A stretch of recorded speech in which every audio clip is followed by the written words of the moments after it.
Subscribe Prudent social media channel and press bell icon for latest notifications.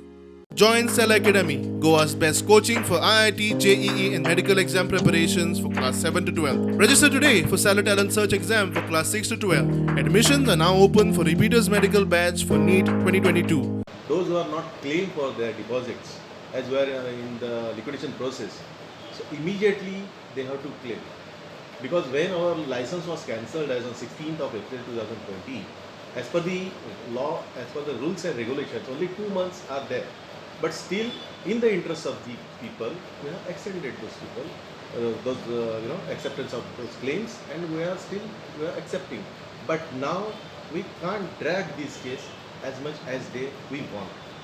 So today we have published a notice in the newspaper saying that up to the 31st March 2022, those who have not claimed for their valuable deposits, immediately they can claim and get their deposits back.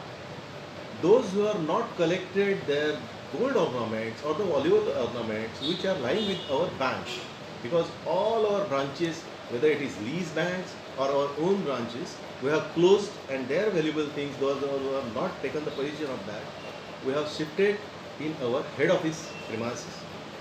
That also, before the 31st March 2020, they should come and they have to collect immediately. Because further, the responsibility of the banks are not lying on the bank. Because tomorrow something goes wrong, we are not liable for that. So, almost precisely I would say, 80,500 people are there, or the claimants are there, that they have to claim with us. All together amount is about 35 crore, because most of the claims those who are received, that already we are settled.